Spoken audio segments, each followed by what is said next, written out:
Kelak, jelang hari akhir dunia, akan meletus peperangan yang teramat besar lagi mengerikan. Ialah Al-Malhamah Kubra, perang yang tak pernah terbayangkan kengeriannya. Melibatkan puluhan juta pasukan, di masa ketika dunia mendekati kehancuran. Seperti apa perang akhir zaman tersebut? Berikut penjelasannya. Disarikan dari e-book Al-Malhamah Kubra Peperangan Besar oleh Aziz Saihi Muhammad Al-Imam yang diterjemahkan oleh Umar Al-Indonesi dari Darul Hadits di Mabar, Yaman, bahwasanya peperangan tersebut pernah dikabarkan Nabi kita Muhammad Sallallahu Alaihi Wasallam sejak subuh hingga waktu maghrib beliau memberikan khutbah di hadapan sahabat. Dalam waktu seharian itu, Rasulullah mengabarkan apa yang belum dan telah terjadi. Salah satunya yakni tentang Al-Malhamah Al-Kubra. Dari Amr bin Akhtab radhiyallahu anhu, ia berkata, Rasulullah syalat. Fajr bersama kami lalu naik mimbar, kemudian berkhutbah sampai datang waktu zuhur. Setelah itu, beliau turun untuk syalat, kemudian naik mimbar lagi untuk berkhutbah sampai datang waktu syahr. Setelah itu, beliau turun untuk syalat, kemudian naik mimbar lagi untuk berkhutbah sampai matahari tenggelam. Dalam khutbah tersebut, beliau mengabarkan kepada kami tentang hal-hal yang telah terjadi dan yang akan terjadi. Orang yang paling tahu dari kami adalah orang yang paling hafal akal, Muslim. Berikut beberapa hal tentang Malhamah Kubra, perang akhir zaman yang mengerikan. Bisa jadi, perang meletus tinggal hitungan mundur waktu. Bisa jadi, kehancuran dunia tinggal hitungan hari. 1. Kapan perang besar terjadi? Dari Mu'adz bin Jabal, Rasulullah bersabda, makmurnya Baitul Maqdis saat runtuhnya Yatsrib Madinah, dan runtuhnya Madinah saat terjadinya peperangan besar Malhamah Kubra, dan terjadinya peperangan besar saat ditaklukkannya Konstantinopel, dan ditaklukkannya Konstantinopel saat keluarnya Dajjal Akar, Ahmad dan Abu Dawud. Syekh Al-Imam menjelaskan, makna makmurnya Baitul Maqdis yakni kelak masjid di Yerusalem, Palestina itu akan terbebaskan dan kembali makmur. Adapun cara memakmurkannya, ulama berpendapat kekhalifahan Islam akan berdiri di sana. Sebagaimana kabar dari Ibnu Hawalah, Rasulullah bersabda, wahai Ibnu Hawalah, jika engkau telah melihat khilafah telah turun di tanah yang suci yakni Baitul Maqdis, maka telah dekat terjadinya gempa-gempa, musibah-musibah dan perkara-perkara yang besar. Hari kiamat pada hari itu lebih dekat kepada manusia dibanding dekatnya tanganku ini dari kepalamu Akar, Ahmad dan Abu Dawud. Ketika Baitul Maqdis berjaya, di sisi lain Yatsrib atau Madinah Al-Munawwarah mengalami keruntuhan. Namun maknanya bukanlah kejatuhan Islam di kota Nabi tersebut, melainkan hilangnya kemakmuran kota karena para penduduk. Madinah berbondong pindah ke pusat negeri Muslim yang baru, yakni di Baitul Maqdis, Yerusalem. 2. Menggunakan senjata tradisional. Saat Al-Malhamah Al-Kubra terjadi, manusia tak lagi memiliki alat-alat modern. Tak ada senapan, meriam, tank, pesawat tempur, senjata nuklir, dan peralatan perang modern lain. Tak ada alat transportasi modern atau apapun yang saat ini dikuasai oleh bangsa barat. Di perang akhir zaman, manusia kembali menggunakan pedang, busur, dan panah, serta mengendarai kuda dan berjalan kaki. Semua berjalan secara tradisional namun diikuti oleh pasukan yang sangat banyak, menewaskan banyak jiwa, menumpahkan banyak darah. Peperangan besar ini tidak lagi akan memakai segala senjata yang ada pada saat ini. Ini semua tidak akan dipakai lagi. Senjata-senjata modern ini tidak akan ada lagi pada saat pertempuran dahsyat dan peperangan besar tersebut.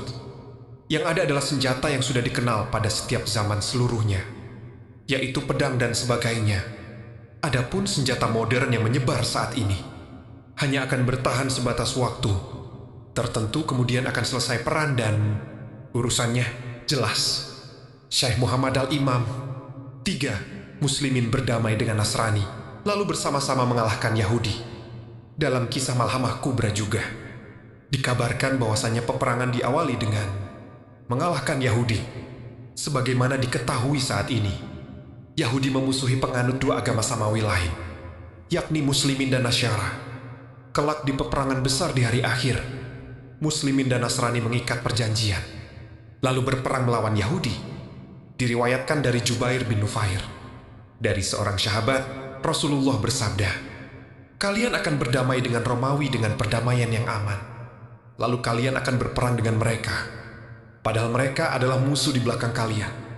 Maka kalian akan ditolong, mendapat ganimah, dan akan selamat.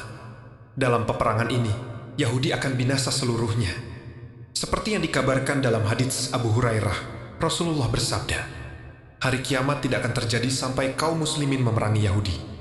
Kaum muslimin memerangi mereka Yahudi, sampai ada seseorang Yahudi sembunyi di balik batu dan pohon. Berkatalah batu atau pohon, wahai hamba Allah, ini ada seorang Yahudi di belakangku. Kemarilah dan bunuhlah dia akar. Al-Bukhari dan Muslim. 4. Nasrani melanggar perjanjian. Setelah Yahudi kalah, Nasrani justru melanggar perjanjian dengan muslimin. Mereka bahkan mengatakan bahwasanya Nasranilah yang mengalahkan Yahudi, bukan muslimin. Perang pun meletus antara muslimin dan Nasrani. Inilah puncak dari peperangan. Besar atau Al-Malhamah Al-Kubra, tidaklah kiamat terjadi kecuali setelah adanya peperangan ini. Dari Auf bin Malik, Nabiullah bersabda, hitunglah 6 perkara yang akan terjadi menjelang hari kiamat. Kemudian terjadi perjanjian damai antara kalian dan Bani Ashfar Romawi atau Nasrani. Lalu mereka mengkhianati perjanjian itu lalu mendatangi kalian dengan 80 bendera, yaitu 80 bendera melawan kaum muslimin. Pen'ar, Al-Bukhari. Kisah lengkap peperangan ini dikabarkan sahabat Rasulullah Ibnu Mas'ud. Beliau radhiyallahu anhu berkisah, sesungguhnya hari kiamat tidaklah akan terjadi sampai warisan tidak dibagi dan seseorang tidak bergembira dengan ganimah. Para musuh Romawi atau yang lainnya berkumpul untuk memerangi kaum muslimin, dan kaum muslimin berkumpul untuk memerangi mereka. Ibnu Mas'ud menunjuk dengan tangannya ke arah Syam, sekarang wilayah Suriah, Palestina, Jordania ini. Aku perawi berkata, yang kamu maksud Romawi? Dia berkata, ya. Lalu dia berkata, dan pada saat peperangan itu meletus, terjadi kemurtadan yang dahsyat. Maka kaum muslimin mengutus pasukan yang bertekad untuk mati dan tidak akan kembali kecuali kalau menang. Mereka kaum muslimin dan orang kafir bertempur seharian hingga malam menghalangi mereka. Kemudian kaum muslimin dan orang kafir berperang kembali. Masing-masing tidak ada yang menang dan tewaslah pasukan yang siap mati. Kemudian kaum muslimin mengutus pasukan yang bertekad untuk mati dan tidak akan kembali kecuali jika menang. Maka mereka bertempur seharian hingga malam menghalangi di antara mereka. Kaum muslimin dan orang kafir kembali. Masing-masing tidak ada yang menang dan tewaslah pasukan yang siap mati. Kemudian kaum muslimin mengutus pasukan yang bertekad untuk mati dan tidak akan kembali kecuali jika menang. Maka mereka bertempur sampai mereka memasuki waktu sore. Kaum muslimin dan orang kafir pun kembali. Masing-masing tidak ada yang menang dan tewaslah pasukan yang siap mati. Di hari yang keempat, kaum muslimin yang tersisa bangkit memerangi orang kafir. Allah akan menjadikan kekalahan atas orang kafir. Mereka bertempur dengan suatu pertempuran yang entah dikatakan, tidak pernah terlihat yang semisalnya. Rasulullah bersabda, mereka adalah para penunggang, kuda terbaik di muka bumi. Isyar, Muslim dan Ahmad. Allahu Akbar. Sungguh peperangan yang mengerikan dan tak pernah terbayangkan sebelumnya. Perang Malhamah Kubra tak mengenal jeda istirahat. Dulu dua kubu berduel hari demi hari, kecuali di malam hari. Peperangan terus berkecamuk tanpa ada kemenangan, dan hanya menyisakan tewasnya pasukan. Perang terus terjadi setiap hari, di belahan dunia manapun, hingga Allah menakdirkan kemenangan bagi muslimin setelah entah berapa hari. Namun setelah perang mengerikan berakhir, kengerian kiamat akan tiba dalam waktu singkat. Dari Abu Hurairah, Rasulullah bersabda, tidaklah akan terjadi hari kiamat sampai Romawi tiba di Al-Amaq atau Dabik, maka keluarlah menuju mereka tentara dari Madinah yang merupakan bumi pilihan pada hari itu. Maka ketika mereka telah berbaris siap bertempur, Romawi berkata, biarkanlah antara kami dan orang yang tertawan dari kami akan perangi mereka. Maka kaum muslimin berkata, tidak, demi Allah, kami tidak akan membiarkan hal ini antara kalian dan saudara kami yang kalian tawan. Maka kaum muslimin pun memerangi mereka. Terpukul mundur sepertiga pasukan yang berada di barisan kaum muslimin, yang Allah tidak mengilhamkan taubat pada mereka selamanya. Terbunuh sepertiganya, dan mereka sebaik-baik. Syuhada di sisi Allah sepertiganya, lagi yang tidak terfitnah selamanya menaklukkan. Mereka menaklukkan Konstantinopel Ecar, Muslim. 5. Muslimin menaklukkan Nasrani. Makna penaklukan Konstantinopel dan mengalahkan Romawi sebagaimana disebut dalam hadits-hadits di atas bukanlah peristiwa sejarah yang telah terjadi. Muslimin memang pernah berjaya menaklukkan Konstantinopel dan memukul mumur pasukan Romawi. Itu terjadi di bawah kepemimpinan Muhammad Al-Fatih. Adapun saat Malhamah Kubra, terjadi penaklukan kedua Konstantinopel. Wilayah tersebut ditaklukkan 2 kali karena setelah penaklukan pertama, Konstantinopel kembali ke tangan Nasrani. Kelak, jelang hari kiamat, Konstantinopel akan kembali ke dekapan Muslimin.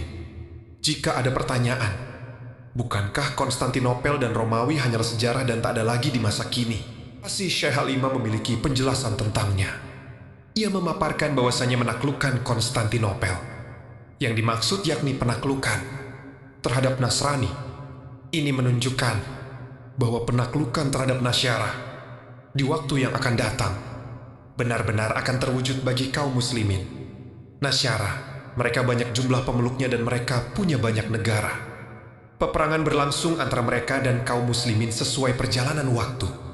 Dalam peperangan besar di hari akhir nanti, muslimin memang mengalami kemenangan.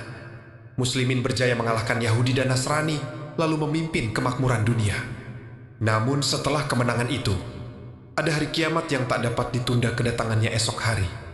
Jika usia kita sampai di hari itu, yakni hari di mana Malhamah Kubra terjadi, maka semua hal yang dimiliki tidaklah bermanfaat kecuali keimanan kepada Allah Ta'ala. Semoga kita dijauhkan dari segala kengerian Al-Malhamah Al-Kubra serta kengerian hari akhir. Wallahu alam bisyawab.